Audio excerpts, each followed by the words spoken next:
இயேசுவின்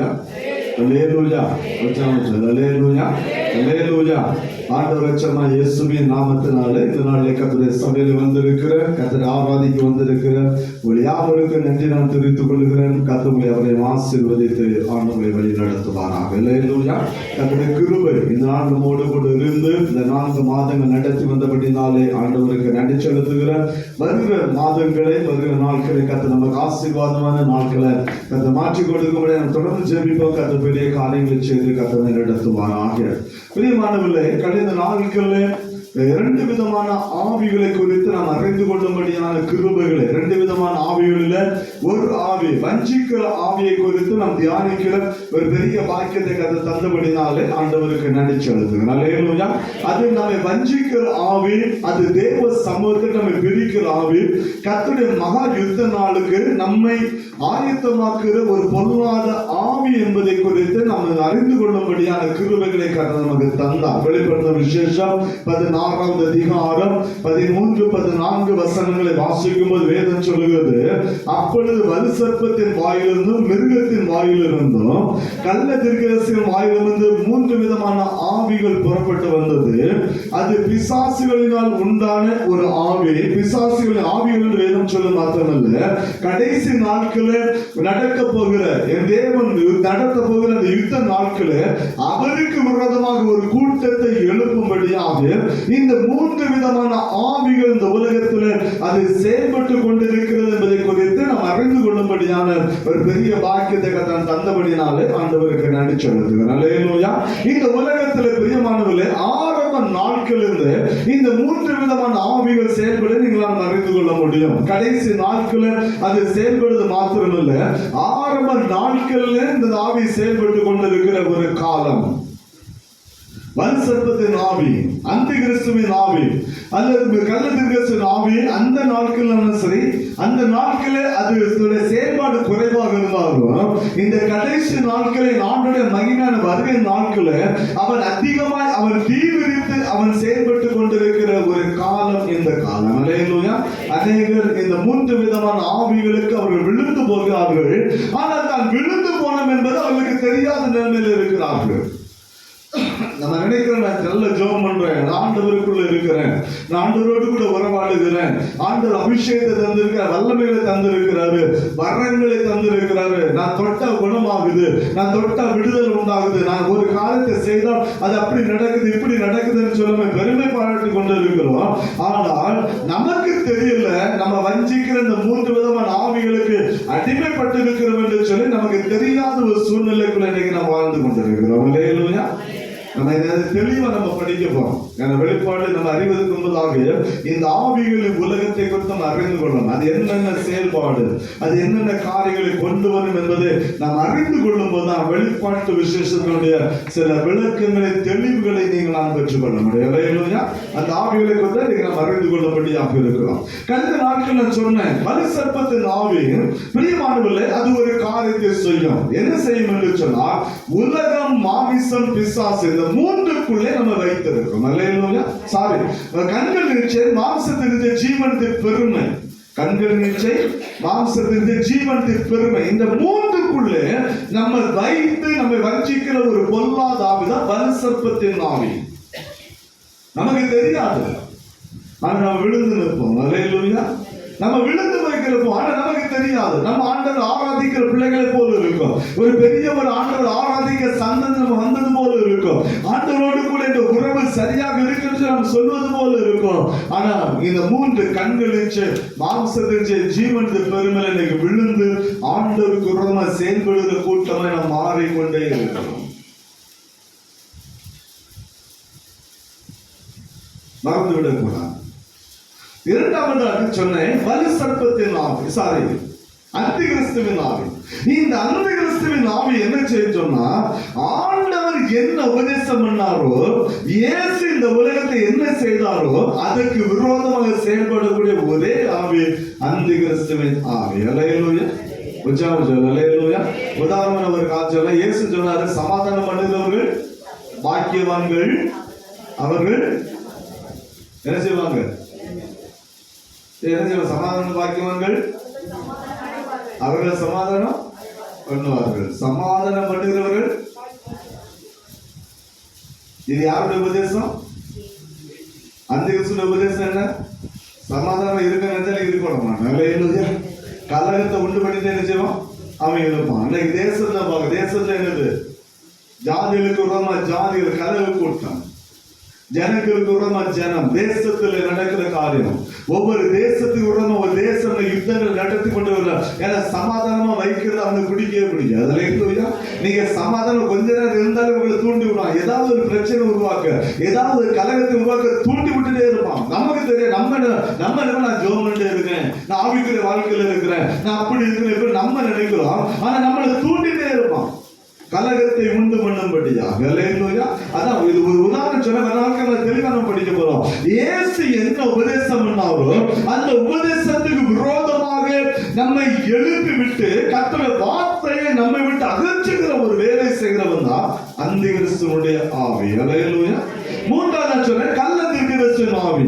இந்த கள்ள தீர்க்கதரிசியின் ஆவி என்ன சொன்னா, சபையை பாழாக்குற ஒரு பொல்லாத ஆவி. சபை அதை பாழாக்கி கொண்டு இருக்கும். என்ன சொல்லும், அங்க வந்து நீ போனா உனக்கு விடுதலை கிடைக்காது, இங்க வந்தாலும் விடுதலை, நீ இதை செய்தாலும் நீ பரலோகத்துக்கு போக முடியும், நீ அது அப்படி இருந்தாலும் நீ பரலோகத்துக்கு போக முடியும், நீ இப்படி செய்ய வேண்டும் என்று சொல்லி நம்மை கெடுக்கிற ஒரு பொல்லாத ஆவி, சபையை பாழாக்குற ஒரு ஆவி. அதான் கள்ள தீர்க்கதரிசிகளின் ஆவி. அது இன்னைக்கு உலகத்துல அதிகமாய் செயல்பட நீங்களாலும் அறிந்து கொள்ள முடியும். பாஸ்டர் மோகன் சபைக்கு போனேன்னு சொன்னா, ஏசி சபையில பெரிய சபை சென்னையில வச்சிருக்கிறேன்.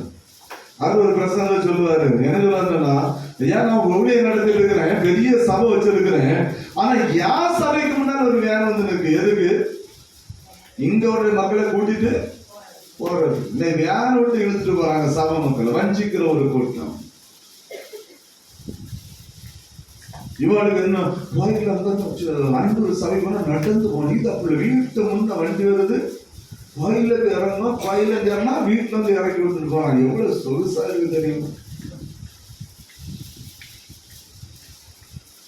இது அப்படி அங்கிருந்து மேல கீழே இறங்கணும், அடுத்த நடக்கணும், இது யாரணும், மண்ணு மழை வந்தா சறுக்கி போகும்.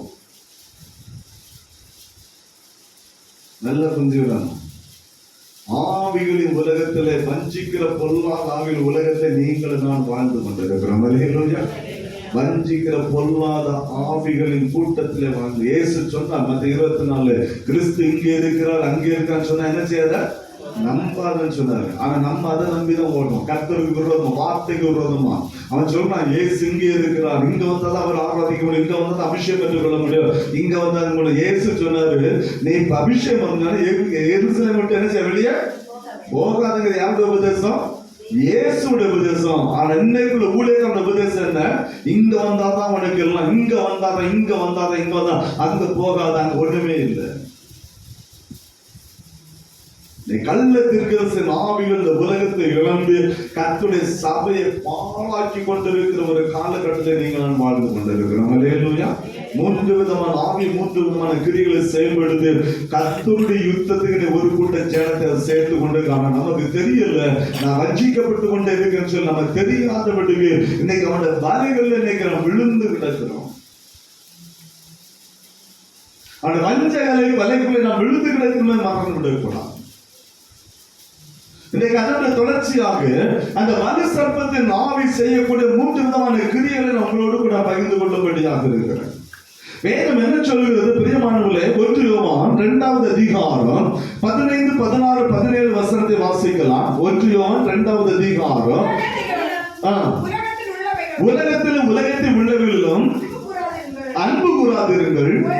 ஒருவன் உலகத்தில் அன்பு கூர்ந்தால் அவரிடத்தில் பிதாவுடைய அன்பு இல்லை.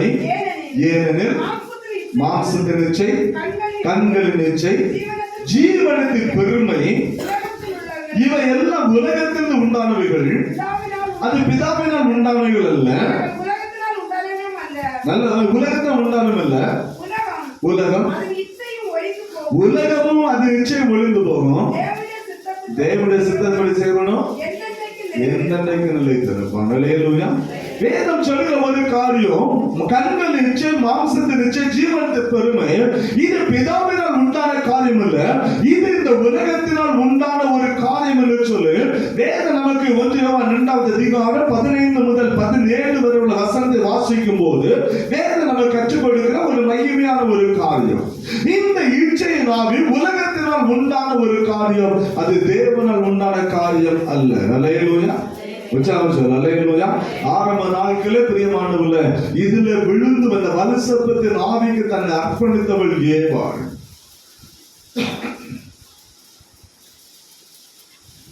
சில நாட்கள் பெங்களூர்ல சம்பவம் நடந்தது. என்ன சம்பவம் தெரியுமா? நம்ம குரூப்ல அந்த சன்னி அழகா போட்டுட்டு இருந்தார். ஃபேமிலி என்ன செய்தாங்க, ஒரு கடை, ஒரு புக் ஸ்டாலுக்கு போனாங்க. புக் ஸ்டால் பக்கத்துல ஒரு கடை இருந்துச்சு. அந்த கடையில என்னன்னா ஒரு பனிக்கட்டி மாதிரி ஒண்ணு இருக்கு. அது வாயில போட்டா சிகரெட் அடிச்ச மாதிரி புகை என்ன செய்யும், வரும். இந்த பேங்க்ல அது ஃபேமஸான ஒரு காரணம் நினைக்கிறேன். வாயில போட்டு பூனை ஊதுனா புகை பயங்கரமா வரும். அதை நிறைய பேர் செய்திருந்தாங்க. நல்ல புரிஞ்சுக்கணும். ஒரு சின்ன பையன் அதை பார்த்தா அவனுடைய கண்களுக்கு அது இன்பமா இருந்துச்சு. அல்லேலூயா. அதை பார்த்தா அந்த செயல்பாடு கண்களுக்கு அது இன்பமா இருந்துச்சு. அவனுடைய சரீரம் சொல்லுச்சு, நான் அதை அனுபவிச்சா நல்லா இருக்குமே சொல்லுச்சு. ஜீவனத்தின் பெருமை பெற்றோர்ல அது தூண்ட ஆரம்பிச்சு. அல்லேலூயா. நல்ல புரிஞ்சுக்கணும். அந்த பையனுடைய வாழ்க்கை நடந்த சம்பவத்தை நான் சொன்னேன். நடந்த ஒரு காரியம் நம்ம குரூப்ல ஒரு போட்டிருந்தா நீங்க பார்த்துருப்பீங்கன்னு நான் நினைக்கிறேன். அந்த கண்கள் என்ன சொல்லுது, அது இன்பமா இருந்துச்சு. அந்த காட்சியை பார்க்கிறான். அந்த வாயில போட்டோட புகை வருது. அந்த காட்சியை அவன் பார்க்கிறான். அந்த காட்சி அது கவரப்பட்ட ஒரு காட்சியாக இருக்குது. அந்த மாம்சம் சொல்லுகிறது, நானும் அதை செய்த நலமாக இருக்குமே என்று சொல்லி அந்த மாம்சம் சொல்லுகிறது. தன்னுடைய பெற்றோர்கள் சொல்லுகிறான். பெற்றோர்கள் தன்னுடைய ஜீவனது பெருமையினால மகனுக்கு அதை செய்ய ஆரம்பித்தார்கள். அல்லேலூயா. உற்சாகம் சொல்ல. அல்லேலூயா. அதை வாங்கி கொடுத்தாங்க. அவன் என்ன செய்தான், கடைசிட்டு வாங்கி ஏவாளை போல வாங்கி வாயில போட்டான். வாயில போட்டது அவனுக்கு புகை அழகா வந்துச்சு. இவன் அழகா மகன் செய்யக்கூடிய காரியத்தை வீடியோ எடுக்க அவன் மொபைல்ல. இந்த காட்சி நீங்க மொபைல்ல வந்து நீங்க பார்த்துருக்கு. கொஞ்ச நேரம் கழியில அவன் வயிறு ஃபுல்லா குடல் வந்து எரிய ஆரம்பிச்சு சடன்லி மரித்து போனான். அந்த பெற்றோர்லே அலட்சியம், அந்த ஜீவனது பெருமை, அந்த கண்களின் இச்சை, மாம்சத்தின் இச்சை ஒரு குழந்தையை பலியாக்கப்பட்டது.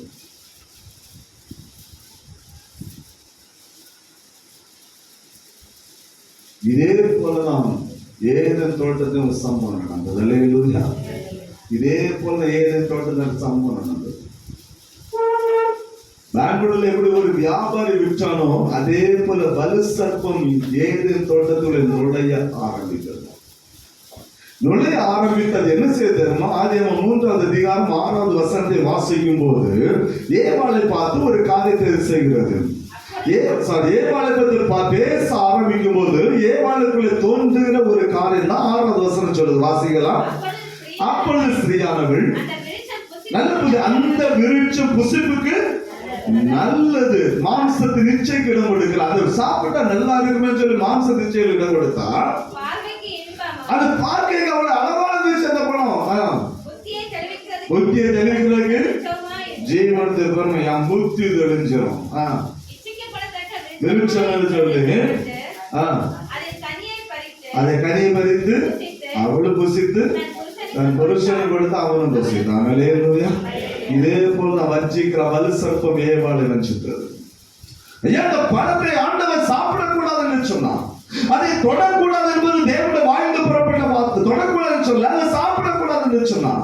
அதை சாப்பிட நாளை நீ சாகவே சாவா என்று சொல்லி கர்த்தர் ஒரு மரண சாஸ்திரத்தை எழுதுகிறார். அதுவல்ல மரணம் என்பது மனிதனே கிடையாது. அவன் நித்திய காலமே வாழும்படியான மகா பெரிய ஒரு ஆசீர்வாதத்தை அவன் பெற்றுக்கொண்டவன் மனிதன். அல்லேலூயா. மரணம் என்கிற சாஸ்திரத்தை கர்த்தருடைய வாழ்க்கையில் எழுதவில்லை. ஆனால் எப்பொழுது அந்த பார்வைக்கு இன்பமாக அவளுக்கு அந்த கனி தோன்றினதோ, எப்பொழுது அதை புசித்த நலமாக இருக்கும் என்று சொல்லி மாம்சத்தை இச்சைகளுக்கு இடம் கொடுத்தாலோ, எப்பொழுது ஜீவனது பெருமையினால அதை பறித்து புசித்தாளோ அவளும் மரணத்துக்குள்ளே கடந்து போனாங்க. அல்லேலூயா. அதுதான் சாபம் வந்தது. மண்ணா இருக்க மண்ணுக்கு எப்படி அந்த பையன் இறந்தானோ அதேதான் ஏவாளுடைய கதை. அதுதான் இன்றைக்கு நம்முடைய வாழ்க்கை. அல்லேலூயா. இன்றைக்கு அப்படிதான் பார்த்த உடனே அது ஒரே நாள் சம்பவம் இல்லை, இங்க ஒரே நாள் நடந்த சம்பவம் இல்லை. ஏவாள் அநேக நாள் அந்த கனியை பார்க்க ஆரம்பித்தார். அநேக நாட்கள் இந்த சம்பவம் நடந்தது. ஒரு நாள் அவள் விழுந்து போகவில்லை. அநேக நாள் அந்த கனியை பார்த்தா அதை புசித்தா நலமா இருக்குமே நினைச்சா. ஒரு பக்கம் கர்த்தருடைய வார்த்தை புசிய கூடாதுங்கிற வார்த்தை உள்ளதான் ஓடுது. ஆனா புசித்தா நலமா இருக்குமே வார்த்தை எங்கதான் ஓடுது? அவளுக்கு உள்ளதான் ஓடுது. ஒரு காரியத்தை புரிஞ்சுக்கிறோம். சபைக்கு நான் சொல்லுற ஒரே ஒரு காரியம் தான், எப்பனாலும் சரி நீங்க ஜெபம் பண்ணப்பட்டவங்களா, நீங்க அபிஷேகம் பண்ணப்பட்டவங்களா சரி, வரங்களை பெற்றவங்களா யாரா இருந்தாலும் சரி, உங்க பக்கத்துல 2 ஆவி செயல்பட்டு கொண்டே இருக்கும். அல்லேலூயா. எப்பவுமே உங்க பக்கத்துல 2 ஆவி செயல்பட்டு கொண்டே இருக்கும். ஒன்று சாத்தானுடைய ஆவி, இன்னொன்று பரிசுத்த ஆவியானது. நல்லா புரிஞ்சுக்கிறோம். அது ஊழியக்காரா இருந்தாலும் சரி, சப விசுவாசியா இருந்தாலும் சரி, பிள்ளைகள் யாரா இருந்தாலும் சரி, உலகத்தை வாழக்கூடிய எந்த மனிதனாலும் சரி, அவன் பக்கத்துல 2 விதமான ஆவி செயல்பட்டு கொண்டே இருக்கும். என்ன தெரியுமா? ஒரு ஆவி ஒரு காரியத்தை நம்ம பார்க்கணும்னு வச்சுக்கோமே, ஒண்ணு சொல்லும் அது அடைஞ்சா நல்லா இருக்குமே சொல்லும். அல்லேலூயா. அது அடைஞ்சா ஆனா அது பாவமான காரியமாக இருக்கும், அது தேவனுக்கு பிரியமில்லாத காரியமா இருக்கும். அப்ப ஆண்டவர்கிட்ட பிரிக்க ஒரு ஆவி பேசிட்டே இருக்கும், அதை பெற்றுக்கொள்ள நல்லா இருக்குமே. ஆனா ஒரு ஆவி பரிசுத்தர் சொல்லுவாரு, அதை தொடாத, அதை பார்க்காத, அந்த இடத்துல போகாத, இந்த காரியத்தை செயல்படுத்தாத, அது பாவம் என்று சொல்லி நம்ம உணர்த்தி கொண்டே இருக்கும். அல்லேலூயா. ஆவியானவர் கிரியை செய்வான், சத்துவன் என்ன செய்வான்? கிரியை செய்து கொண்டே. 2 ஆவிகள் ஒரு மனித வாழ்க்கையில கிரியை செய்து கொண்டே இருக்கும். எப்பவும் சரி, 24 hours 24 மணி நேரம் அந்த ஆவி செயல்பட்டு கொண்டே இருக்கும். எதற்கு நான் இடம் கொடுக்கிறேனோ, அந்த ஆவியை மேற்கொள்ள ஆரம்பிக்கும். அல்லேலூயா. அல்லேலூயா. பொதுவா அந்த ஆவி என்ன பேசும்போது அதை செய்தால் நலமா இருக்கும், அது இன்பமாக இருக்கும் என்று அந்த ஆவி பேசும்போது, அந்த ஆவிக்கு நான் இடம் கொடுக்கும் போது ஆவியானவர் போய்விடுகிறார், அந்த ஆவியை மேற்கொள்ளுகிறார், நான் பாவத்துக்கு அடிமையாக்குகிறேன். ஆனால் அந்த ஆவியானவரோடு கூட பேசும்போது ஆவியானவர் சொல்லுகிறார், இதை நீ செய்யாது, இது தவறான ஒரு காரியம், இது பாவமான காரியம்.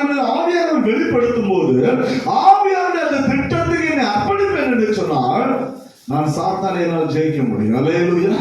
அந்த ஆவியினால் ஜெயிக்க முடியும், மேற்கொள்ள முடியும். மேற்கொள்ள முடியாத பாவம் ஒன்றுமே கிடையாது மனிதனுடைய வாழ்க்கையில. மேற்கொள்ள முடியாத எந்த சமூக வளர்ச்சி கிடையாது. மனிதனால் மேற்கொள்ள முடியும் எப்பொழுது ஆவியானவருக்கு அவன் கீழ்ப்படியும் போது. அல்லேலூயா. உச்சாரணம் சொல்லுங்க. அல்லேலூயா. ஆவியான கிரியைக்கு அவன் கீழ்ப்படியும் போது, தேவனுடைய சத்தத்தை அவன் செவி கொடுக்கும் போது, மனிதனால் மேற்கொள்ள முடியாத ஒரு காரணமும் கிடையாது. நம்ம சொல்றோம், நான் விழுந்து போறேன், என்ன எழும்ப முடியுது, எழும்பவில்லை, முடியும். அல்லேலூயா. உச்சாரணம் சொல்லுங்க. அல்லேலூயா. முடியும். நம்மளால் எது முடியாதோ அது தேவனால் கூடும். அல்லேலூயா. உச்சாரணம் சொல்லுங்க. அல்லேலூயா. ஆகாதது எதுவும் இல்லை, உம்மால் ஆகாதது எதுவும் இல்லை. ஆகாதது எதுவும் இல்லை, உம்மால் ஆகாதது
மனிதனால் முடியாத காரியம் ஒண்ணுமே இல்லை. ஏன்னா கர்த்தர் எல்லாவற்றுக்கும் மேல அவனுக்கு அதிகாரம் கொடுத்து வைத்திருந்தார். அல்லேலூயா.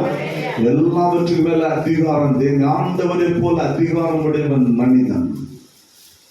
அவர் வானத்தில் அதிகாரம் உடையவனாக இருந்தார், இவன் பூலோகத்தில் அதிகாரம் உடையவனாக இருந்தான். அல்லேலூயா. அதிகாரத்தை கர்த்தர் பகிர்ந்து கொண்டான். ஆனால் முடியாத காரியம் ஒண்ணுமில்லை. எல்லாவற்றை சகலத்தை அவனுக்கு கீழ்ப்படுத்தினான். எல்லாம் அவனுக்கு கீழ்தான், ஒன்று அவனுக்கு வேற இல்லை. ஆனா ரெண்டு ஆவிகள் நம்மத்திலே கிரியை செய்வது, அந்த பொல்லாத வஞ்சிக்கிற ஆவிக்கு இடம் கொடுக்கிறோம், நம்ம விழுந்து போனோம். ஏதேன் தோட்டத்தில் அதான் நிலைமை. ஒரு பக்கம் ஆண்டவர் சொன்ன வார்த்தை புசிக்கிறாள் சாவாய்ங்கிற வார்த்தை அவளுக்குள்ள ஓடிக்கொண்டுதான் இருந்தது. அல்லேலூயா. ஒரு பக்கம் சாத்தான் சொல்றான், அதை புசித்தான் நீ ஆண்டவரை போல மாறிடுவ, நீ தேவர்களை போல மாறிடுவ. இப்ப ரெண்டு வார்த்தை அவளுக்குள்ள ஒரு பெரிய போராட்டத்தை கொண்டு வருகிறது. வார்த்தை கீழ்ப்படியமா தேவர்களை போல மாறணும். அல்லேலூயா. ரெண்டு விதமான யுத்தம் அவளுக்கு உள்ளத்துல ஓட ஆரம்பிச்சு. இது ஒரு நாள் நடந்த சம்பவம் இல்ல. ஒரு நாள்ல சத்துரு அவளை வஞ்சித்து போடவில்லை. அவன் பேச்சு கொடுத்து அந்த ஒரு விதை விதைத்து விட்டான். என்ன விதை? அதை புசித்தானே தேவலை போல மாறுவேன். ஆண்டவர் ஏற்கனவே சொல்லி வச்சிருக்காரு, புசித்தனை செத்து போன்னு சொன்னாரு. ரெண்டு ஓடுது. ஒரு பக்கம் அவருடைய வார்த்தை கிரியை செய்து, ஒரு பக்கம் சாத்தானுடைய வார்த்தை கிரியை செய்து.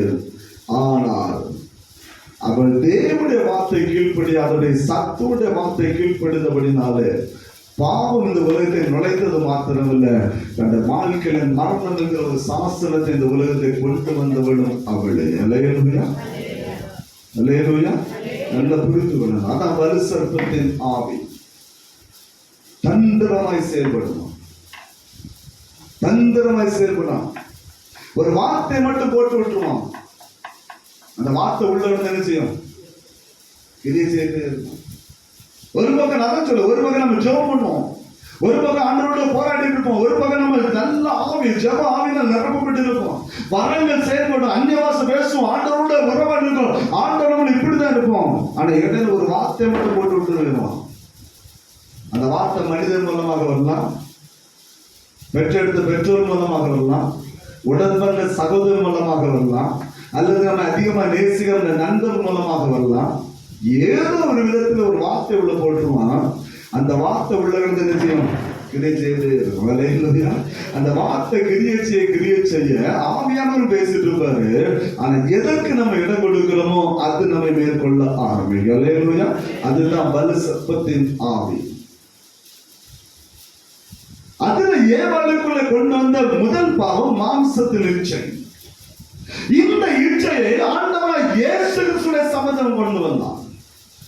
நல்லா புரிந்து கொள்ள வேண்டும். தேவனால் முதலாவது உருவாக்கப்பட்ட மனிதனை அவன் வஞ்சித்தான். முதல் பேரானவரை இந்த உலகத்தில் பிறந்த தன்னுடைய குமாரனாகிய இயேசுவை அவன் வஞ்சிக்க ஆரம்பித்தான். யாரை விட்டு வைக்கல. அவர் ஏன் வஞ்சித்திருக்கான்னு சொன்னா நம்ம ஏமாத்துறோம். அவரே வஞ்சிருப்பார், நம்ம ஏமாத்துறோம். மற்ற நாள்ல கேட்டான், ஆண்டவர் 40 நாள் உபவாசம் இருந்தார், பசி உண்டாயிற்று. 40 நாள் உபவாசத்துல அவருக்கு மிகுந்த பசி உண்டாயிற்று. அந்த பசியோடு ஆண்டவர் உட்கார்ந்து இருக்கிறான். அவன் போய் லேசா அழகா பேச்சு கொடுத்தான். என்ன பேச்சு தெரியுமா? உனக்கு பசி எடுக்கல, இந்த கல்லுகள் என்ன செய்யும்? அப்பங்களை சாப்பிடும் என்கிற ஒரு வார்த்தை. பசி, மாம்சத்தை ஏற்பட்ட பசி. ஒரே ஒரு வார்த்தை மட்டும் போட்டு விட்டு போயிட்டான். இவர் யோசிக்கல, அந்த வார்த்தை உள்ளபடி கிரியை செய்யல. அடுத்த செகண்ட் அடிச்சாரு. மனிதன் 40 நாள் மாத்திரம் இல்ல, ஆண்டோட புறப்பட்ட வார்த்தைகளை தொலைப்பான்னு சொல்லி ஒரே வார்த்தை பயன்படுத்த ஆரம்பித்தார். சத்துரு போட்ட வார்த்தையை உள்ள வைக்கல, தூக்கி அப்படியே வச்சுட்டாரு. சத்துருவான உள்ள விதை இயேசுக்குள்ள ஏவாளுக்குள்ள போட்டா அதை உள்ளே வைத்திருந்தார். இயேசுடைய உள்ளத்தை போட்டாங்க, உள்ளத்தை எல்லாம் தூக்கி அப்படி இருந்துட்டார். ஒரே வார்த்தை மேற்கொண்டார். மனிதன் 40 நாள் மாத்திரம் தேவனுடைய வாயிலிருந்து புறப்படுகிற ஒவ்வொரு வார்த்தை பிழைப்பான்னு சொல்லப்பட்ட வார்த்தை பயன்படுத்த அவன் மேற்கொண்டபடினால்தான் மாம்சத்தினை அவர் மேற்கொண்டார். ஏவாள் விழுந்து போனால் அவர் மேற்கொண்டார். அதுதான் கர்த்தர் நமக்கு சொல்லுகிற ஒரே ஒரு காரியம். மாம்சத்தை சொன்ன உடனே விபச்சாரம், வேசித்தன, காம விகாரங்கிற அந்த 3 காரியத்துக்குள்ள மட்டும் போயிடக்கூடாது. இந்த அனைவருடைய காரணம் மாம்சத்தை சொன்னாலே உற்சாகம், பேசித்தான காமம். இது மட்டும் இல்லை, அநேக காரியங்களுக்கு வந்து வேதம் நம்ம கற்றுக் கொடுக்கிறது. அநேக காரியங்களை பார்க்கணும். இது ஒரு பகுதி, அவ்வளவுதான். விபச்சாரம், வேசன, காமம் ஒரு பகுதி, மாம்சத்தை சொல்ல ஒரு பகுதி. நிறைய காரணம் உள்ள இருக்குது.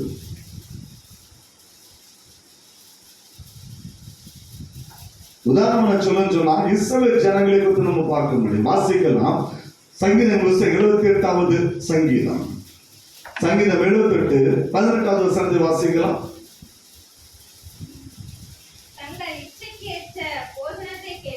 தங்கள் இச்சைகளுக்கேற்ற போஜனத்தை கேட்டு, நல்ல தங்கள் இச்சைகளுக்கேற்ற போஜனம், தங்கள் மாம்சத்தின் இச்சைகளுக்கேற்ற அந்த போஜனத்தை கேட்டு தங்கள் இருதயத்திலே ஆண்டவரை பரீட்சை பார்த்தார்கள். 30வது வசனம் வாசிக்கலாம். அவர்கள் நல்ல அந்த இச்சையை வெறுக்கவில்லை. அவருடைய போஜனம் அவருடைய வாயில் இருக்கும்போது தேவனுடைய கோபம் அவர் மேல இறங்க ஆரம்பித்தது. வேதம் சொல்லுகிறது, தன்னுடைய மாம்ச இச்சைக்காக ஒரு ஆதாரத்துக்காக ஆண்டவரை பரீட்சை பார்த்த கூட்டம். ஆதாரம் மாம்சத்தின் இச்சை எங்க நடந்துச்சு? யாத்திராகமம் 16வது அதிகாரத்துக்கு வரும்போது அறிந்து கொள்ள, முதல் 3 வசனத்தை படிக்கும்போது அறிந்து கொள்ள முடியும். 2வது மாசம் 15ஆம் தேதியில இஸ்ரவேல் ஜனங்கள் சீன் வனாந்தரத்துக்கு வருகிறார்கள். எத்தனாவது மாசம்? 2வது மாசம் கணக்கு 2வது மாசம் 15ஆம் தேதி. ஆக கிட்டத்தட்ட 75 நாட்கள் கர்த்தரை நடத்தி இருக்கிறார். அல்லேலூயா. 75 நாட்கள் கர்த்தரை போஷித்து இருக்கிறார். அல்லேலூயா. எகிப்திலிருந்து புறப்பட்டவங்க 75 நாள் சாப்பிடாம இல்ல, 75 நாட்கள் அந்த ஜனத்தை கர்த்தர் போஷித்தார். அந்த ஜனத்தை தேவன் எல்லாவற்றையும் கர்த்தர் சந்தித்தார். அந்த 15வது அதிகாரத்தை கடைசி பார்த்தீங்கன்னா மாறாவின் தண்ணீரை மதுரமாய் மாற்றி அந்த ஜனங்களுக்கு தாகத்தை தீர்த்தார். ஆண்டவர் அநேக அற்புதங்களை அடையாளங்களை கர்த்தர் செய்தார். அந்த ஜனங்களுடைய எல்லா தேவைகளை கர்த்தர் சந்தித்தார். ஆனா 16வது அதிகாரத்தை வரும்போது 2வது மாதம் 15 சீன் வனாந்தரத்துக்கு வந்த உடனே இப்பொழுது மோசேக்கு ஆரோனுக்கு நம்ம கர்த்தருக்கு ஒரு முறுமுறுப்பு என்ன இருக்கு தெரியுமா? எதுக்கு முறுமுறுத்தா தெரியுமா? இறைச்சி. 3வது வசனம் சொல்லணும், இறைச்சிக்காக முறுமுறுப்பு. இவனுக்கு கறி தின்னு சொன்னா இவனால இருக்க முடியாது. அல்லேலூயா. நீங்க அநேக குடும்பங்கள் வாங்க, ஞாயிற்றுக்கிழமை ஆனாலே கிச்சன்ல இருந்து சவுண்ட் வந்துட்டே இருக்கும். எதுக்கு? எடுக்கலன்னா அடுத்த பல்லு கடியும், அடுத்தது பால் காப்பி கட்டன் சாயமா மாறும். அப்பவே பொருத்திக்கிறோம், எங்கேயாவது தப்பு பண்ணிருக்கோம் சொல்லிட்டு. அந்த கட்டன் சாயம் வரும்போது திருநங்கன்னா அது தீ பொறிங்க அங்க இருந்து அந்த சிலவங்க அந்த அவ்வளவு வண்டி எடுத்து தலைவிடும். இது வேண்டாம், தீப்பொறி பத்தி ஏறாம கஷ்டமாயிருக்கும். ஞாயிற்றுக்கிழமை கறி இல்லைன்னா சொன்னா சோறு என்ன செய்யாது. 6 நாள் எப்படி இறங்குச்சு அதுவும் தெரியாது. பழகிட்டோம். ஞாயிற்றுக்கிழமை கறி எடுக்கும். இந்த முஸ்லிம் மக்கள் மத்திய ஒரு குணம் உண்டு. நாங்கள் ஏற்பாடியில் இருந்தோம். ஏற்பாடில் இருக்கும்போது டெய்லி வெட்டுவாங்க, மாடு வெட்டுவாங்க. ஏற்பாடில் இருந்தால் டெய்லி மாடு வெட்டுவாங்க. என் பையனுக்கு காலில் ஒரு சின்ன ஆக்சிடென்ட் நடந்தபடினால, ஒரு ஒடி வந்தனால டெய்லி அவனுக்கு சூப்போட எலும்பு வாங்க போகும். டெய்லி அங்கே இடம் இருக்கும். போனீங்கன்னா உங்களுக்கு தெரியும், 10 ரூபா 15 ரூபாய்க்கு கறி வாங்கிட்டு போவாங்க. யார்? முஸ்லிம் பெண்கள் வந்து ஆண்கள் 10 ரூபா. நான் யோசிப்பேன், 10 ரூபாய் பாவி, இந்த 1 கிலோ கறி வாங்கினாலே ஒரு நேரத்துக்கு கிடைச்ச மாட்டாங்க. காரணம் 10 ரூபாய் கறி என்ன செய்வாங்க? அவங்களுடைய ஒரு இது என்ன தெரியுமா? ஆதாரத்துல அந்த கவுச்சம் என்ன செய்யணும் இருக்கணுங்கிறது அவங்க எழுதணும். நான் கேட்டேன் ஒரு ஆண்டு, 10 ரூபாய் இது பாருங்க, எனக்கு தெரிஞ்சவங்க 10 ரூபாய் என்ன இல்ல, எங்களுடைய மரணப்படி நாங்கள் சாப்பிடும்போது ஒரு நேரம் அந்த கவுச்சி என்ன செய்யணும் அங்க இருக்கிறது. அவங்களுடைய அந்த இது அவங்க குரானுடைய சொல்லப்பட்டது என்னன்னு தெரியல, அவங்களுடைய ஒரு காரணம் நம்ம தெரியாம குரான்ல எழுதி நம்ம தெரியாம என்ன சொல்ல கூடாது. அது நமக்கு தெரியாது. ஆனால் அவங்களுடைய ஒரு மற்ற இந்துக்கள் சொன்ன ஐதீகம் இன்னைக்கு அது நமக்குள்ளே மாறிடுது. ஞாயிற்றுக்கிழமை ஆனா அடம் வாங்கியாவது என்ன செய்யணும், நாளைக்கு சனிக்கிழமை ஞாயிற்றுக்கிழமை ஒருவேளை ஆதாரத்திற்காக இஸ்ரவேலை பற்றியாவது காரி. 3வது வசனம் வாசிக்கலாம். நல்ல பாருங்க, நாங்கள் இறைச்சி பாத்திரங்கள் இடையிலே உட்கார்ந்து அப்பத்தை திருப்தியா சாப்பிட்டு எங்க உட்காரு எங்க எங்க இறைச்சியை சாப்பிடணும்னா அடிமை தடுத்துக்கணும். அலையலூயா, அலையலூயா. ஐயா, கஞ்சிக்கு வழி இல்லாம நான் எகிப்து தேசத்துல அவன் தான் வைக்கல் வரணும், அவன் தான் தின்னணும், அவன் தான் எல்லா காலத்தையும் பார்க்கணும். 430 ஆண்டு அடிமை தடுத்துக்கணும். இப்ப எகிப்துல சட்டி முன்னா இருந்தோம். என்ன சட்டி முன்னால? கறி சட்டி முன்னால.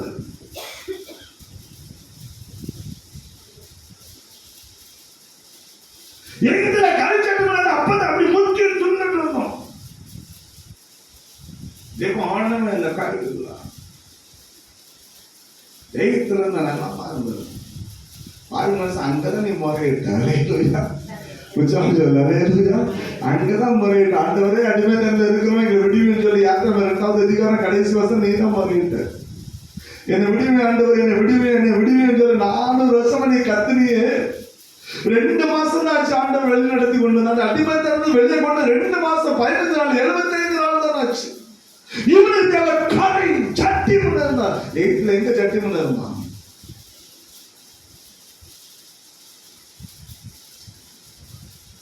இந்த 16ஆம் தேதி முழு படிச்சு பார்த்தா உங்களுக்கு தெரியும். கர்த்தர் ஜனங்களுக்கு காடைகளை மன்னாவை கொடுத்து கர்த்தர் போஷித்தார். அல்லேலூயா. கர்த்தர் சும்மா விடல.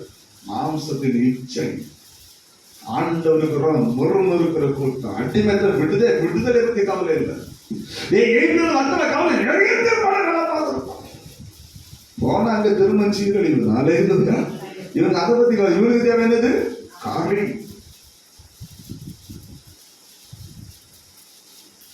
காரியத்தினால செத்து போவதில்லை.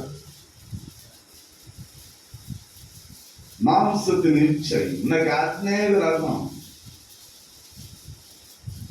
அநேகருடைய வாழ்க்கை பார்க்கணும். இதுதான் நடக்கும். மாம்சத்தின் இச்சைகள் ஒருவேளை காரியத்துக்காக, ஒருவேளை ஆதாரத்துக்காக, ஒருவேளை சம்பவத்துக்காக இன்னைக்கு தன்னை முற்றிலுமாக விற்றுப்படுகிறது.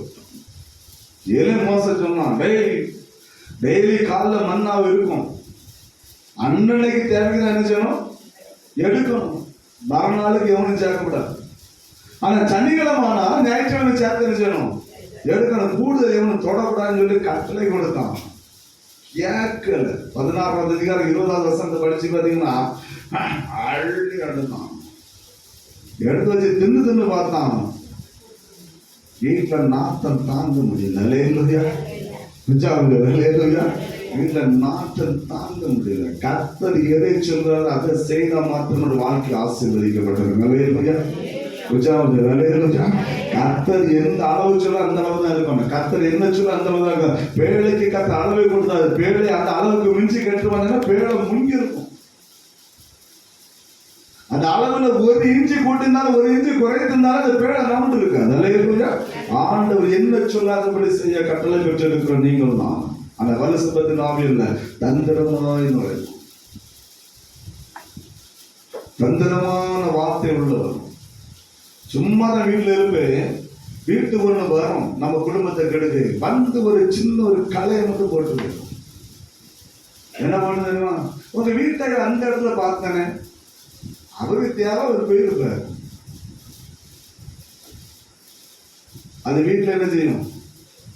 ஏன்னா அது கங்கு போட்டாச்சு. ஏன்னா அது வீட்டுல வந்து அதை நினைச்சு ஊதி ஊதி ஊதி ஊதி அதை பெருசாக்கி கங்காக்கி அதுல விறகு சொருவி தீப்பொறியாக்கி தீய போட்டு சோத்த பொங்கி கறி இறங்கி வச்சோம்னால வீடு 2 இருக்கும். அல்லேலூயா.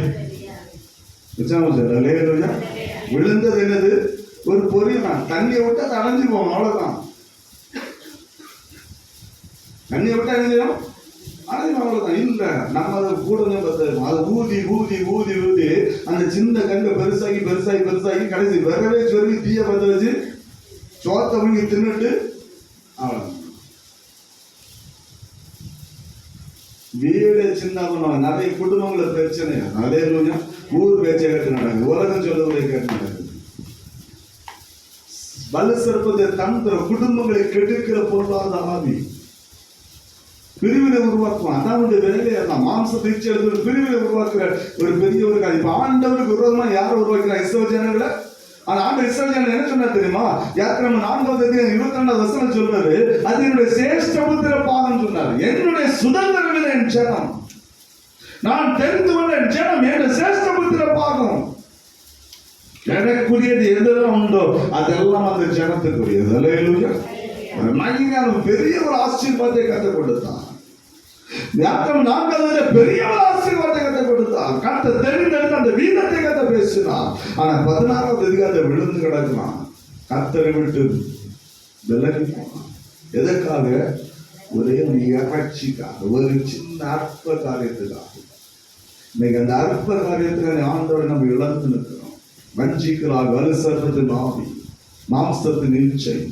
பார்க்கிறதெல்லாம் அனுபவிக்கணும். பார்க்கணும், அது நன்மையா தீமையான நமக்கு தெரியாது. பார்க்கலன்னு செய்யணும், அனுபவிக்க அடிமைத்தனத்தின் ஆவி. இந்த ஆவிக்குள்ள விழுந்தவன் ஏசா. அது 25வது அதிகாரத்துக்கு படிச்சுப்பாங்க, உங்களுக்கு தெரியும். 25வது அதிகாரம் 27-34 வசனத்தை வாசிப்பது. விழுந்து போன ஏசா. கர்த்தர் ஈசாக்கு 2 பிள்ளைகளை கற்றுக் கொடுத்து ஆசீர்வதித்தார். 2 பிள்ளைகளும் நல்ல பிள்ளைகள். ஒரு ஆவிக்குரிய தகப்பனுக்கு பிறந்த பிள்ளைகள். அல்லேலூயா. ஒரு ஆவிக்குரிய தகப்பனுக்கு, ஒரு ஆவிக்குரிய தாய்க்கு பிறந்த பிள்ளைகள். ஆண்டவர் 100% ஆசீர்வாதத்தை பெற்றுக்கொண்ட பிள்ளைகள். தேவனோடு டைரக்டா பேசுகிற பிள்ளைகள் ஈசாக்கும் ரெபெக்காவும். அவ்வளவு பெரிய அந்த ஆசீர்வாதமான குடும்பத்தை பிறந்த பிள்ளைகள் 2 பேர். ஒருவன் வீட்டு வேலையை கவனித்துக் கொண்டுதான், ஒருவன் வேட்டையாடுகிற ஒரு தொழில் அவன் அறிந்திருந்தான். ஏசா வேட்டையாடுகிற வல்லவனாக இருந்தான். யாக்கோபு வீட்டு காரியங்கள் அவன் வல்லமுள்ளவனாக இருந்தான். 2 பேருக்கு கர்த்தர் 2 விதமான காரியங்களை கொடுத்து அவளை ஆசீர்வதித்தான். 2 பேர் நல்ல பிள்ளைகள், நல்ல தகப்பனை பிறந்த பிள்ளைகள், ஆண்டவரை அறிந்த பிள்ளைகள். இயேசு தான் பிதாவாகிய தேவன் யார் என்று சொல்லி அறிந்த பிள்ளைகள். ஒரு நாள் 2 பேருக்கும் பசி உண்டாயிற்று. அல்லேலூயா.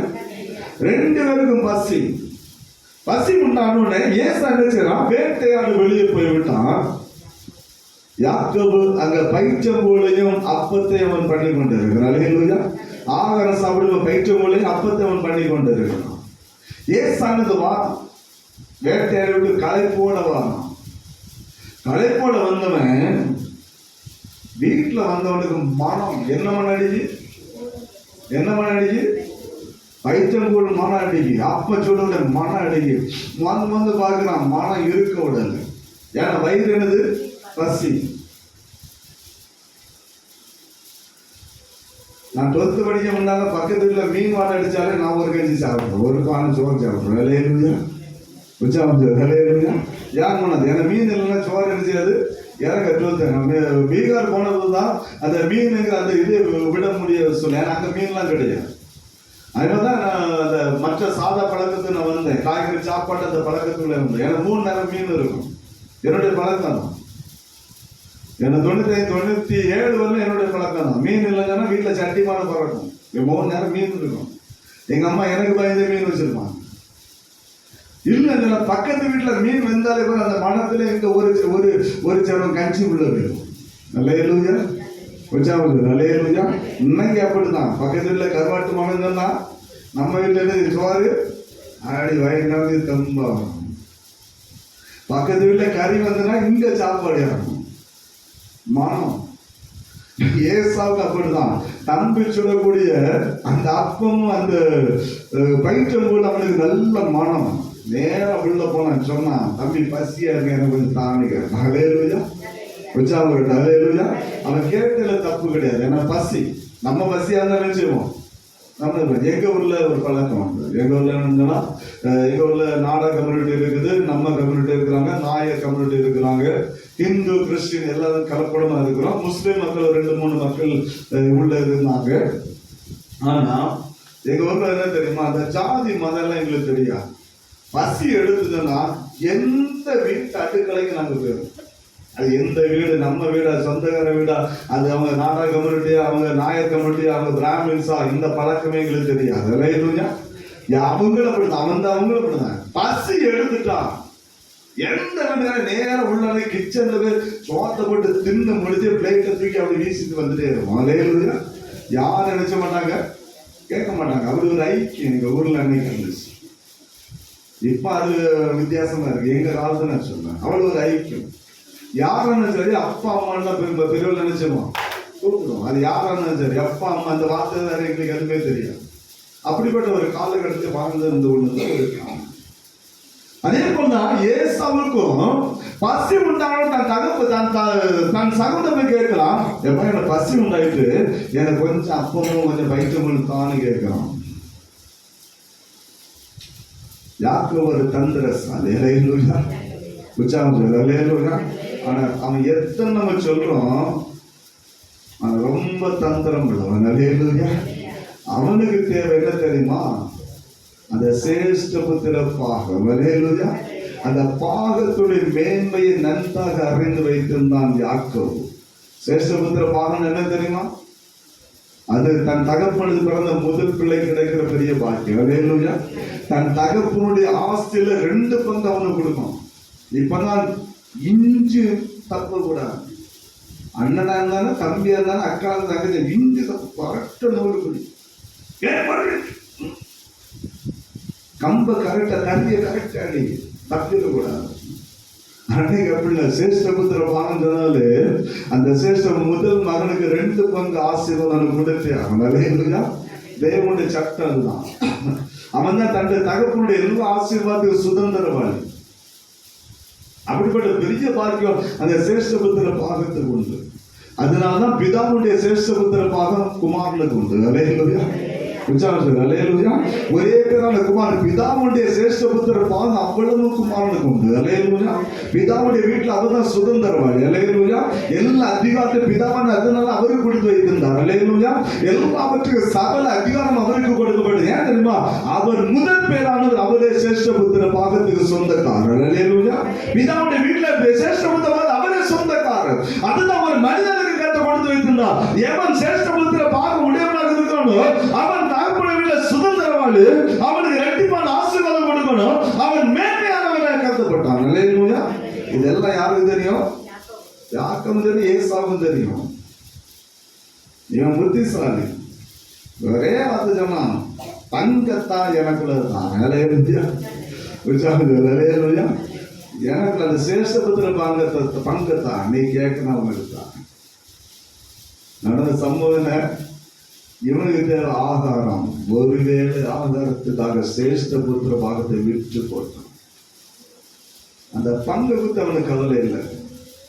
அந்த ஒரு பெரிய ஒரு ஆசை. தகவல் ஈசாக்கு எவ்வளவு பெரிய ஐஸ்வர்யமா, அந்த ஐஸ்வர்யத்துல 2 பங்கு இவனுக்கு வரும். இவனுக்கு அதெல்லாம் கவலை. இவனுக்கு தேவையில்லை அப்பமும் பயிற்சல் போகும். உலக விஞ்ஞானிகள் சொல்றாங்க, ஒரு மனிதன் சாப்பிடாமல் 80 நாட்கள் உயிரோடு வாழலாம் என்று சொல்லல. சாப்பிடாமல் பரிசுத்த வேதாமத்தை எடுத்துக் கொள்ளுகிற 40 நாட்கள் உண்ணாமல் புசியாமல் மோசே தேவ சம்மதை காத்துனான். உண்ணாம புசியாமல் எலியா 40 நாள் இருந்தான். நல்ல புரிஞ்சுக்கணும். உண்ணாமல் புசியாமல் இயேசு கிறிஸ்து இருந்தான். பவுல் வனாந்தரத்தில் 3 மாதங்கள் உண்ணாமல் புசியாமல் தேவ சம்மதை காத்திருந்தான். யோவான் ஸ்நானகன் ஊழியத்துக்கு வருவதற்கு முன்னதாக பால் குடி மறந்தவுடனே வனாந்தரத்துக்கு போனான். அல்லேலூயா. தேவ சம்மதை மறந்தான். ஒருவேளை ஆதாரத்துக்கு அந்த சேஷ்ட புத்திர பாகத்தை இழந்து போனான். பைபிள் என்ன சொல்லி தெரியுமா? மல்கியா 1:3 கத்த சொன்னாரு, நான் ஏசாவை வெறுத்தேன் என்று சொல்ல. அல்லேலூயா. ஆண்டவரை குறித்த கவலை அவனுக்கு இல்லை. ஆண்டவர் கொடுத்த அந்த சுதந்திர வீடு அவனுக்கு தேவை. அவனுக்கு தேவை அப்பா. ஆண்டவர் சொன்ன வார்த்தை முக்கியம். அவனுக்கு தேவை. அந்த நேரத்தில் அவனுடைய தேவை சந்திக்கப்படணும். அந்த நேரத்தில் அவனுடைய தேவை சந்திக்கப்படும். அதுதான் அவனுடைய தேவையாக இருந்தது. மல்கியா 1:3 சொன்னான், ஏசாவை வெறுத்தேன் என்று சொல்லி கர்த்தர் அவனை வெறுக்கிறார். அப்போஸ்தலன் பவுல் சபைக்கு எழுதும்போது அதை எச்சரிக்கையாக எழுதினான். எபிரேயர் 3:12 அதிகாரம். எபிரேயர் 12 16-17 வசனத்தை வாசித்து பாருங்க. வேதம் சொல்லுது, தேசிகளால் ஒருவேளை ஆகத்துக்காக தன்னை சேஷ்டபுத்திர பாகத்தை விட்டு போன ஏசாவை போல நீங்க இருக்காதீங்க. அதன் பிறகு அதை சுதந்திரத்துக்குள்ள நினைச்சவங்க பெற்றுக்கொள்ள முடியாது. சேஷ்டபுத்திர பாகத்தை இழந்தான். இப்ப ஆசீர்வாதம் யாருக்கு போச்சு? யாக்கோபுக்கு போச்சு. அல்லேலூயா. எல்லா தகப்பனுடைய ஆசீர்வாதம் எல்லாத்தையும் சுதந்திரவாளி மாறினான். போய் கேட்டான், எப்பா என் ஆசை ஒரு வார்த்தை இல்லைன்னு கேட்டான். கெஞ்சனம், ஒரு வார்த்தை இல்லை, என்ன ஆசை ஒரு வார்த்தை, ஒரே ஒரு வார்த்தை இல்லையா? நீங்க அனைவருடைய வாழ்க்கை தான் பிரியமானதில்லை. ஒரு சின்ன காரியத்துக்கு ஆண்டவரை மறந்து போகிறோம், அற்ப காரியத்துக்காக ஆண்டவரை விட்டு விலகி போகிறோம். நம்முடைய மாம்சத்தை இச்சை நிறைவேற்ற ஆகாரத்தை போல சில தேவைகளுக்காக ஆண்டவரை மறுதலித்து போகிற ஒரு கூட்டத்தை இன்னைக்கு வாழ்ந்து கொண்டது. நம்ம நினைக்கிறோம், நான் நல்ல ஜெபம் பண்றேன், நல்ல ஆவிக்கிற தகப்பனு திறந்த பிள்ளைகள் நான் அறிஞ்சவன். ஈசாக்கு தேவனோடு பேசக்கூடியவன், கர்த்தரோடு கூட இருக்கக்கூடிய ஈசாக்கு. நம்ம நினைக்கிறோம் ஆண்டவரோடு கூட இருக்கிற நல்ல ஜெபம் பண்ற ஆண்டவர், நான் இப்படி நகம சத்தைகளை விற்க முடியாது.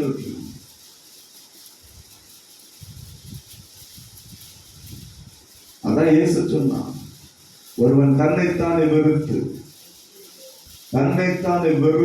தன் சிலுவையை சுமந்தனை பின்பற்றாமல் இந்த சீஷனை இருக்க முடியாது என்று இயேசு சொன்னார். அல்லேலூயா.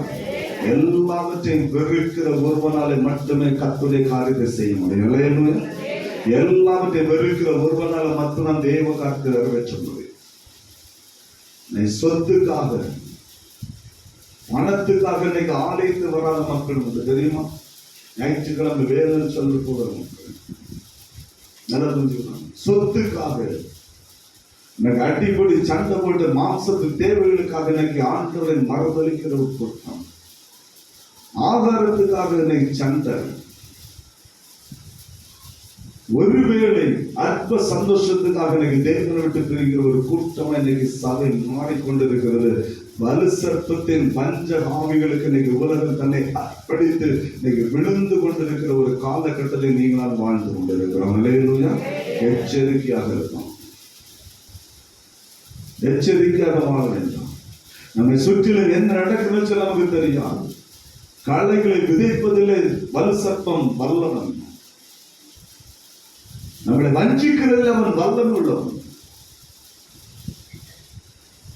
எவ்வளவு ஆவிக்கிற வாழ்க்கையில் இருந்தாலும் சரி, ஏவாளை போல ஆவாமை போல கர்த்தரோடு பேசுகிற யாருமே பேசிருக்க முடியாது. ஏவாளை போல ஆவாமை போல தேவனோடு யாரும் பேசிருக்க முடியாது. டைரக்டா பேசலாம்.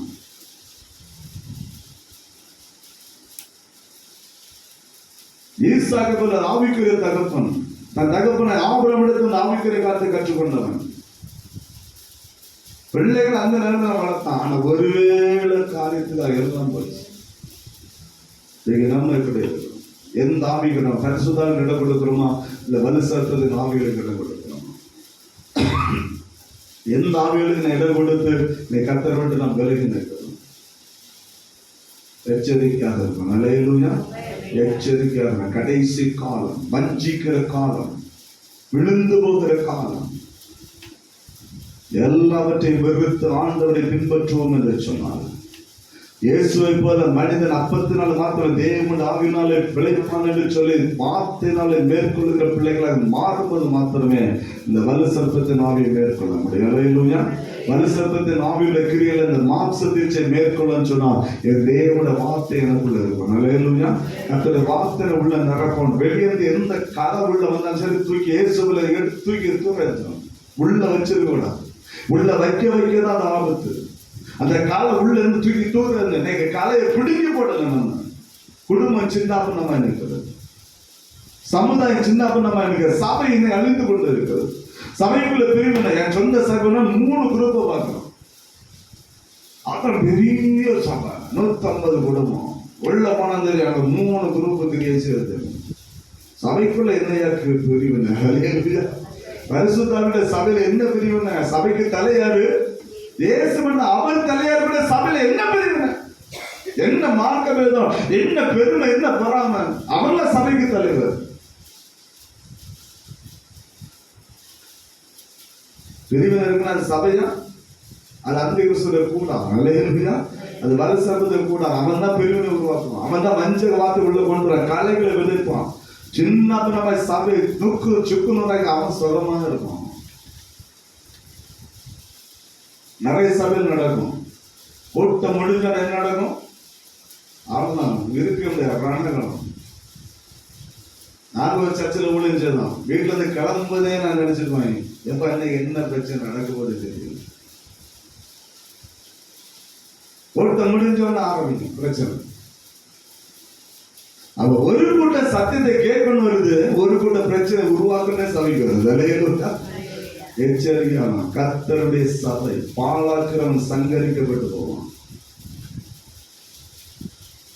கவனமா இருக்கணும். சபைக்குள்ள குடும்பங்களுக்குள்ள கவனமா இருக்கணும். கலைகள் விதைக்கப்படும். தூக்கி இயேசுகளை தூக்கி எறிஞ்சிட்டு ஆண்டவர் நோக்கி உங்களை ஓட்டம் இருக்குமானால் நீங்களும் ஜெயம் பெற முடியும்.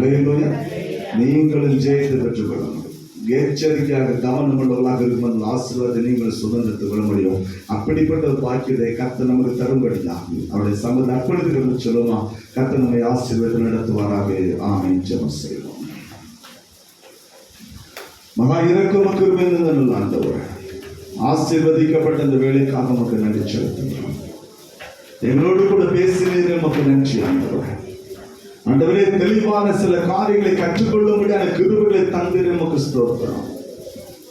ஆண்டவரே, தன்னுடைய மாம்சத்தின் இச்சையை தூண்டுகிற ஆண்டவரே, வலு சர்ப்பத்தின் ஆவிகளை காத்த நிர்மலமாக்கி போட்டு போயிடுவாங்க. என் ஆண்டவரா இயேசுவை போல ஜெயம் பெற்ற பிள்ளைகளை மாற்றும் ஆண்டவர். எங்களுக்குள்ள விதைக்கப்பட்ட காலைகள் எல்லாவற்றையும் அக்கில சுட்டெடுத்து போடுகிறாங்க. எல்லாவற்றை அகற்றி போடும் ஆண்டவர். காலை எங்களுக்குள்ள வளரக்கூடாது ராஜா. விதைக்கப்பட்ட காலை எங்களுக்குள்ள வளரக்கூடாது ஆண்டவர். வேரோட கத்தை விடுங்கி போடுவீராக. கர்த்தருடைய வார்த்தை நிலைநிற்கட்டும் ஆண்டவர். அப்பாவுடைய வார்த்தை நிலைநிற்கட்டும் ஆண்டவர். தகப்பனே ஸ்தோத்திரம். ஆண்டவரே ஸ்தோத்திரம். பொல்லாத ஆவியின் கிரியைகளை கர்த்தர் நிர்மலமாக்கி கொண்டு ஆண்டவர். என் ஆண்டுடைய சமூகத்தை ஏவாளை பிரித்தது போல என் ஆண்டுடைய சமூகத்தை எங்களை பிரிக்கிற பொருளாத ஆவிகளின் கிரியைகள் ஆண்டவர். ஆண்டவரே, உம்மோடு நாங்கள் பேசக்கூடாத ஒரு தலைசைகள் அந்தகார கிரியைகள் ஆண்டவர். அப்ப எல்லாவற்றையும் கர்த்தர் நிர்மலமாக்கி கொண்டிருக்கிறோம். ஏசாவை போல சீர்கெட்டவர்களை நாங்கள் மாறி போகக்கூடாது ஆண்டவர். ஏசாவை போல் ஆண்டவரை ஒருவேளை சேஷ்டப்பட ஒருவேளை ஆகாரத்துக்காக எங்களுடைய சுதந்திரத்தை நாங்கள் இழந்து போகக்கூடாது ஆண்டவர். எங்களுடைய சுதந்திர வீதத்தை நாங்கள் இழந்து போகக்கூடாது ஆண்டவர். ஒருவேளை அற்ப காரியத்துக்காக ஆண்டவரே ஸ்தோத்திரம் ஆண்டவர். எல்லாவற்றையும் நாங்கள் ஜெயம் பெற்றவர்களாக இருக்க ஒரு ஜெயத்தின் ஆவி இறங்கட்டும் ஆண்டவர். ஒரு ஜெயமுள்ள ஆவி இறங்கட்டும் ஆண்டவர். பரிசுத்த ஆவியானவரை மேற்கொள்ளுவீராக. பரிசுத்த ஆவியுடைய வல்லமை மேற்கொள்ளட்டும் ஆண்டவரே. நம்முடைய இரத்த கோட்டைகளை மறைத்துக் கொள்ளும். வார்த்தை வல்லமை ஒரு ஸ்தோத்திரம். எந்த வார்த்தை வல்லமையினாலே சாத்தானை மாம்சத்தை கிரியை ஜெயித்தீரோ அதே வார்த்தை வல்லமைகளுக்கு கிரியை செய்வதாக இயேசுவின் நாமத்தினால இந்த நாமம் தரிக்கப்பட்ட பிள்ளைகளை மாற்ற மாட்டவர். நாமம் தரிக்கப்பட்ட பிள்ளைகளை மாற்ற மாட்டார். சபைக்குள்ள ஒருமான ஒற்றுமை கத்துக்கிறாக. சபையை கத்த பாதுகாத்துக் கொள்ள மாட்டவர். நீ சம்பாதித்த சபை ஆண்டவர். நீ ரத்த சிந்தி சம்பாதித்த சபை ஆண்டவர். நீரே அந்த சபைக்கு தலையாக இருக்கிறபடினாலே சபையை கத்த கண்காணிக்கிறபடினால பாதுகாத்துக் கொள்கிறார். ஒரு ஆத்மாவை கூட நாங்கள் இழந்து போகக்கூடாது. ஒரு ஆத்மா கூட சிதறடிக்கப்படக்கூடாது. ஒரு ஆத்மா கூட சத்தியத்தை உடமை செயல்படக்கூடாது. எல்லாரும் தேவனுடைய வார்த்தை கீழ்ப்படுகிற பிள்ளைகள் கர்த்தர் மாற்றி ஆண்டவரே இந்த மாம்ச பிரிச்சை மேற்கொள்ளுகிற கிருபைகளை தந்து நீ வழி நடத்தும் நாங்கள் செபிக்கிறோம். நந்திருக்கிற ஒவ்வொரு கர்த்தர் ஆசீர்வதி.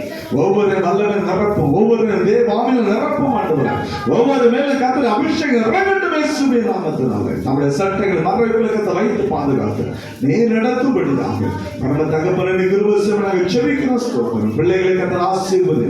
எக்ஸாம் எழுத போகிற பிள்ளைகளுக்காக ஸ்தோத்திரம் ஆண்டவரே. நீட் எக்ஸாம்ல நல்ல வெற்றியை கர்த்தர் கொடுப்பீராக. ஆண்டவரே, எக்ஸாம் எழுதி இருக்கிற பிள்ளைகளுக்கு ஸ்தோத்திரம். வரும் மாதத்துல ரிசல்ட் எதிர்பார்க்கிறோம் ஆண்டவரே. நல்ல ஜெயத்தை கற்றுக் கொடுத்த பிள்ளைகளை கர்த்தர் ஆசீர்வதி. வேலைகளை தாரும் ஆண்டவரே. படித்து முடித்திருக்க வேலை வாய்ப்பில் கற்றுக்கொள்ளாக. எழுத்து முன் ஆசீர்வாதங்கள் சுதந்திரத்துக் கொள்ளட்டும் ஆண்டவரே. அப்பாவை ஸ்தோத்திரம். திருமண உருவா நடக்கட்டும் ஆண்டவரே. குழந்தை வாக்கியங்களை கற்றுக் கொடுத்து ஆசீர்வதிப்பீராக. பலவீனங்கள் எல்லாவற்றையும் கர்த்தர் மாற்றிக் கொடுங்க ஆண்டவரே. நல்ல சக சுக ஆரோக்கியங்களை கற்றுக் கொடுத்து நீ வழி நடத்தும்படியாக பரம தகப்பனை கிருபையை நாங்கள் செபிக்கிறோம். திருச்சபை கர்த்தர் ஆசீர்வாதம். எங்க திருச்சபை சேனல் ஆங்காங்கே சிதறி இருக்கிறாங்க ராஜா. எல்லாரையும் கர்த்தர் ஆசீர்வதிப்பீராக. வெளி இடங்களில் வெளி மாநிலங்களில் வெளி ஊர்களில் வேலை செய்கிற பிள்ளைகள் உண்டு ராஜா. ஆண்டவரே அவர் எல்லாரையும் கர்த்தர் ஆசீர்வதித்து நீர் நடத்தும் நாங்கள் ஜெபிக்கிறோம் ஸ்தோத்திரம். திருச்சபை கட்டி காக்கிற கிருபைகளை தந்து நீர் நடத்தும் நாங்கள் ஜெபிக்கிறோம் ஸ்தோத்திரம். சத்துருடைய கிரியைகளுக்கு வலுசற்பத்தை ஆவியில் இடப்படாதபடிக்கு தேவாவியினாலே நிரப்பப்பட்ட பிள்ளைகளாக நீங்களை மாற்றி நடத்தும் நாங்கள் ஜெபிக்கிறோம் ஸ்தோத்திரம். கர்த்தருடைய வல்லமையுள்ள கரங்களோடு கூட இருக்கட்டும். பெரிய காரியங்களை செய்யும் தாழ்த்தினுடைய சமூகத்தை அர்ப்பணிக்கிறோம். இயேசுவின் நாமத்தில் ஜெபிக்கிறோம் எங்கள் ஜீவனுள்ள நல்ல பிதாவே. ஆமென் ஆமென். நீர் வாழ்க இயேசுவே, நீர் வாழ்க இயேசுவே, நீர் வாழ்க இயேசுவே, நீர் வாழ்க இயேசுவே.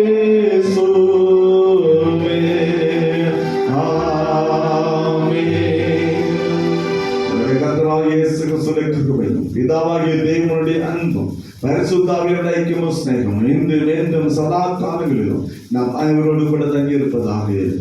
ஆமென். அல்லேலூயா அல்லேலூயா. நன்றி. கர்த்தர் உங்களை அவரை ஆசீர்வதித்து நடத்துவாராக.